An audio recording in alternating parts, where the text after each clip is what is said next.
प्रिय दर्शकों, आप सभी का स्वागत है हमारे इस YouTube चैनल पर। दर्शकों, बहुत बार ऐसा होता है कि ग्रहों की परिस्थिति कुछ हमें अलग इशारा कर रही होती है, लेकिन परिणाम उसके बिल्कुल विपरीत होते हैं। और ऐसा मैं इसलिए कह रहा हूं क्योंकि बहुत सारे चैनलों पर यह बात कही जाती है कि अब विनाश का समय आ रहा है या इस तरह की घटना हो रही है। तो यहां उदाहरण से मैं आज आपको एक चीज समझा रहा हूं कि ग्रहों की परिस्थिति का आकलन करना इतना आसान नहीं होता है। जैसे मैं आपको एक उदाहरण से समझाता हूं। किसी ने कहा, रोको मत, जाने दो। इसका मतलब होता है कि उसे रोको मत, जाने दो। लेकिन इसी बात को मैं अब दोबारा अलग तरीके से कहता हूं, रोको मत, जाने दो। इसका मतलब होता है उसे रोक लो, जाने मत दो। अब शब्द वही चार हैं, लेकिन कहीं पर एक शब्द के बाद इंटरवल लेने का अर्थ इतना बदल गया है कि जो पहले अर्थ था उसका बिल्कुल अपोजिट अर्थ अब हो गया है। अब इसको दूसरे उदाहरण से मैं आपको समझाता हूं। मान लीजिए आपने घर बनाया और बहुत पुराना है और उसके कारण से आपका वो घर बारिश की वजह से गिर गया, तो ये एक अलग घटना हुई। लेकिन घटना एक ही है कि आपका घर गिरा, टूटा। दूसरा, मान लीजिए आपने घर बनाया, नया घर बनाया, लेकिन कायदे कानून से नहीं बना, इल्लीगल था, गवर्नमेंट ने उसको गिरा दिया, घर आपका गिरा। ये भी वही घटना है लेकिन कारण दूसरा है। तीसरी घटना, घर आपका ही है, पुराना हो गया है और अब आप उस पर नई बिल्डिंग खड़ी करना चाहते हैं और उसके लिए आप उस बिल्डिंग को गिराते हैं। यहां भी बिल्डिंग टूटी है, घर आपका ही टूटा है, लेकिन इस घटना में और पहले की दो घटना में बहुत बड़ा फर्क है।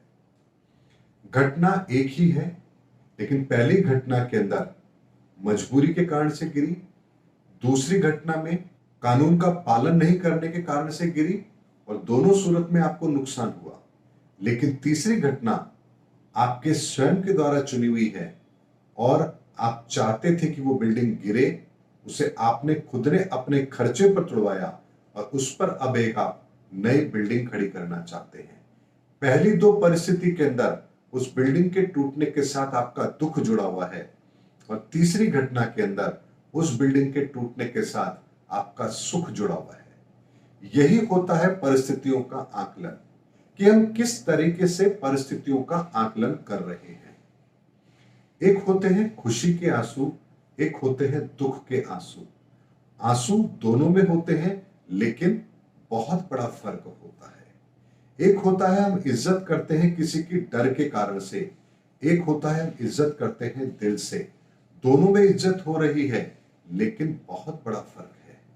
एक हम भोजन नहीं मिलने के कारण से भूखे हैं और एक हम जानबूझ करके व्रत कर रहे हैं।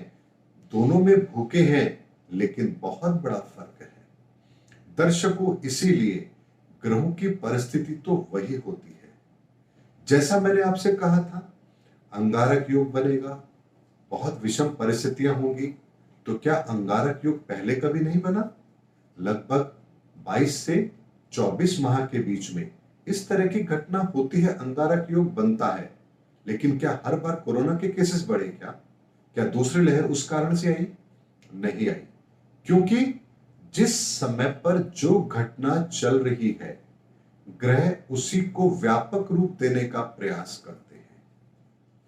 जैसे अगर अंगारक योग बना तो उस समय पर कोरोना को लेकर के स्थितियां बनी हुई थी। ऐसे में वहां पर की गई लापरवाही हमें वो विषम परिणाम देने की ताकत रखती थी।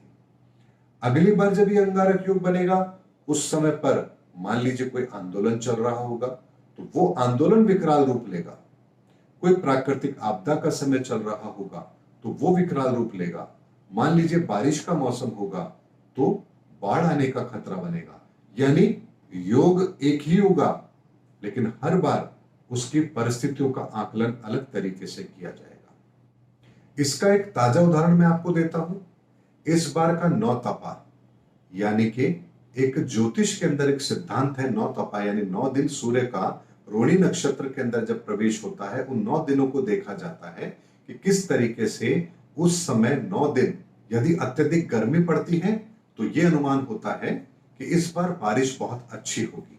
लेकिन इस बार के 9 तपे के अंदर 1 या 2 दिन ही गर्मी पड़ी और कई दिन तो बारिश भी हुई। ऐसे में 9 तपा पूर्ण रूप से संकेत दे रहा था इस बार मानसून कमजोर रहेगा। मानसून सामान्य के आसपास पहुंचेगा तो सही, लेकिन 1-2 ही बारिश होगी जो बहुत ही अच्छी होगी और पूरा मौसम सूखा चला जाएगा। यानी बारिश तो होगी, लेकिन 1 या 2 ही बारिश ऐसी होगी जो मानसून को सामान्य करके चली जाएगी। लेकिन ऐसा नहीं होगा कि पूरे सावन बहुत बारिश हमको देखने को मिले और पूरे सावन के महीने हम बारिश का आनंद ले, ऐसा नहीं होगा। ये संकेत भी हमें ग्रह देते हैं। यानी ग्रहों की परिस्थिति का यदि सटीक आकलन किया जाए तो ब्रह्मांड के अंदर जो ग्रहों की परिस्थिति बन रही है वो हमें ये साफ साफ संकेत देती है कि आने वाले समय के अंदर भविष्य में इस दुनिया में क्या घटित होने वाला है, हमारे जीवन में क्या घटित होने वाला है और हमें उसे कैसे लेना चाहिए। इसीलिए दर्शकों, वस्तु काल परिस्थिति का सिद्धांत ज्योतिष पर लागू होता है। शायद यही कारण है कि बड़े बड़े ऋषि मुनि हुए, संहिता शास्त्र लिखने वाले विद्वान हुए, पराशर मुनि हुए, भृगु ऋषि हुए, लेकिन उन्होंने कभी भी ऐसा कोई उल्लेख नहीं किया जो हमें स्पष्ट रूप से यह बताता हो कि आने वाले इतने सालों के अंदर इस तरह की परिस्थिति बनेगी, ये घटना तब घटित होगी। और जो भविष्यवाणी हुई भी है वो भी बहुत लंबे समय के बाद में किसी कालखंड को लेकर के हुई है, और वो घटनाएं भी घटित हो या ना हो इसकी संभावनाएं भी कम बनती है। क्योंकि आज के 200 वर्ष के बाद में मानव की प्रवृत्ति क्या रहेगी, उसकी संस्कृति क्या रहेगी, वो कितना ज्ञानी होगा, कितना विद्वान होगा, कितना पढ़ा लिखा होगा, कितनी विद्याओं को अर्जित करेगा, कितनी तरक्की करेगा, उसके आधार पर यह तय होगा कि आने वाले समय के ग्रह उन्हें किस तरह के परिणाम देंगे। अगर ऐसा नहीं होता तो क्यों नहीं किसी ने यह घोषणा की कि इस समय पर मोबाइल जैसे आविष्कार होंगे, कंप्यूटर जैसे आविष्कार होंगे, बिजली के आविष्कार होंगे, लाइट के आविष्कार होंगे। उन्होंने क्यों नहीं कहा? क्योंकि यदि मानव की विकास यात्रा बाहरी है तो बाहरी आविष्कार होंगे, और यदि मानव की विकास यात्रा भीतर की है तो भीतरी विकास होंगे। तभी एक कालखंड आपने देखा जब बहुत बड़े बड़े संत महापुरुष हुए, मीरा हुई, तुलसीदास हुए, कबीर हुए, रसखान हुए। वो कालखंड था जब आंतरिक विकास हुआ। तो आपने आंतरिक जगत के अनुभवों को देखा, उसके बाद में बाहरी विकास हुआ तो हमने बाहरी उपलब्धियों को देखा। यही कारण होता है दर्शकों कि ऋषि मुनि हमेशा से आंतरिक विकास की बात करते हैं, क्योंकि आंतरिक विकास की कोई भी लिमिटेशंस नहीं होती हैं और उसका कोई साइड इफेक्ट भी नहीं होता है। उसके विपरीत बाहरी विकास के अंदर संसाधनों की आवश्यकता भी होती है, कुछ विशेष योग्यताएं भी चाहिए होती हैं, उसके कुछ साइड इफेक्ट्स भी होते हैं और बहुत कीमती भी वो होती है। यानी कि उनके रिसर्च में बहुत पैसा भी चाहिए होता है। और उसके बाद भी ये संशय हमेशा बना रहता है कि अगर इनका दुरुपयोग हुआ तो मानव संस्कृति को बहुत बड़ा खतरा भी जरूर मिलेगा। इसीलिए दर्शकों, ग्रहों की परिस्थिति का सही आकलन हमेशा वस्तु काल परिस्थिति को ध्यान में रख के किया जाना चाहिए। तभी हमारी गणनाएं सटीक होती हैं और उनके प्रभाव हमको आने वाले समय में देखने को भी मिलते हैं। इसीलिए मैं हमेशा कभी भी बहुत लंबे लेवल पर बात नहीं करता कि 2050 में ये हो जाएगा, 2040 में ये हो जाएगा। मुझे पता था कि 2025 में क्या घटना होगी, लेकिन पहले मैंने 2020, 2021 फिर 2022 की बात की। जब वो घटनाएं वही घटित होती जा रही है तो उसी का संबंध फिर 2025 से बनेगा। 2025 की घटना को देखने के बाद 2030 या 2032 की घटनाओं का संबंध बनेगा। इसीलिए एक समन्वय होता है इन सब कड़ियों के बीच के अंदर। इसीलिए ज्योतिष विद्या को एक विज्ञान के रूप में इस्तेमाल करना चाहिए, ना कि अंधविश्वास के रूप में। जैसे मोबाइल का आविष्कार हुआ, लेकिन मोबाइल के आविष्कार होने के बाद धीरे धीरे कड़ियां जुड़ती चली गई और आज एंड्रॉइड के स्मार्टफोन हमारे हाथ में है।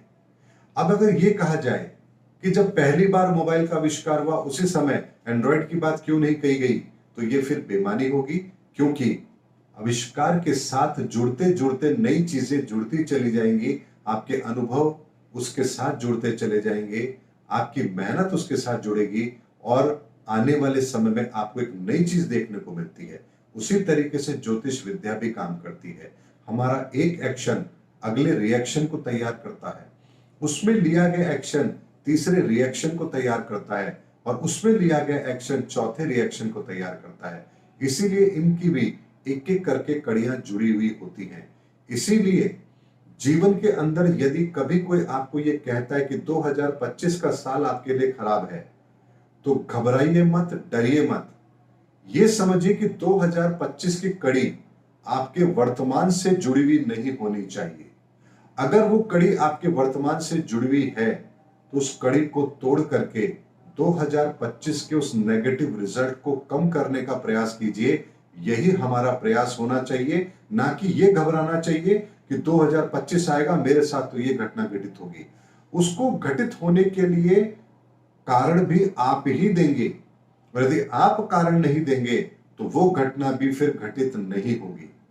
उम्मीद करता हूं दर्शकों, इस एपिसोड के अंदर मैंने आज के इस वीडियो में यह बताने का प्रयास किया है कि ज्योतिष को भी हमें साइंस के रूप में लेना चाहिए, एक्सपेरिमेंट के रूप में लेना चाहिए। और पिछले 3-4 सालों से मैंने भी बहुत बड़े बड़े एक्सपेरिमेंट इसमें किए हैं, और अब वो समय आ गया है जब मैं आपको उन एक्सपेरिमेंट्स के रिजल्ट्स भी आपके सामने लेकर आऊंगा, और तब आप लोगों को पता लगेगा कि ज्योतिष कितने सटीक तरीके से हमारी जिंदगी को बदलने का काम करती है। उम्मीद करता हूं दर्शकों, मेरा वीडियो आपको जरूर पसंद आया होगा। अगले वीडियो में आपसे फिर मुलाकात होगी, तब तक हमारे चैनल पर बने रहिए। जय हिंद, जय भारत।